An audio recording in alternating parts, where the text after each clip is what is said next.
Jurnalis Metro TV Valeri Budianto dan juru kamera Arif Firmansyah mengajak Anda untuk melihat tempat kerja korban sekaligus TKP penculikan. Inilah TKP penculikan seorang pemuda asal Aceh bernama Imam Masikur. Imam diduga diculik dan juga dianiaya hingga tewas oleh 3 pelaku TNI yang salah satunya merupakan oknum anggota pasukan pengamanan presiden atau Paspampres. Berdasarkan hasil penyelidikan diketahui Imam ini dibawa atau diculik pada hari Sabtu 12 Agustus 2023 lalu di tempat ini di kios berukuran 3 x 5 meter, tempat ia berjualan kosmetik dan juga obat-obatan. Dan berdasarkan keterangan dari warga, penculikan Imam ini dilihat oleh warga sekitar, kemudian juga direkam hingga akhirnya viral di media sosial.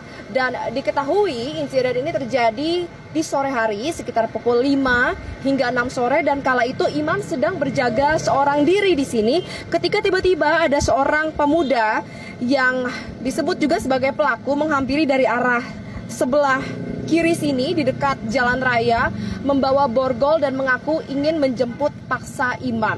Nah, ketika ingin menjemput paksa, diketahui Imam ini menolak dan akhirnya sempat terjadi perselisihan, pertikaian antara Imam dan juga seorang pelaku tersebut. Sempat ingin dilerai oleh warga, namun pelaku mengaku ia merupakan aparat kepolisian. Disebutkan bahwa pelaku menggunakan atribut kepolisian dan oleh karena itu warga memutuskan untuk tidak melerai.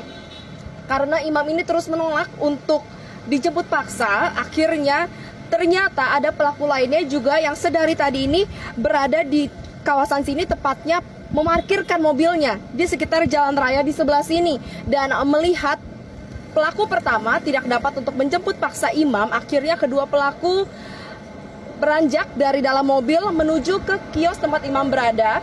Dan berdasarkan saksi mata sempat terjadi pertikaian yang semakin hebat. Kemudian Imam ini juga sempat dipukuli hingga lemas dan akhirnya diborgol, kemudian dibawa masuk ke dalam mobil.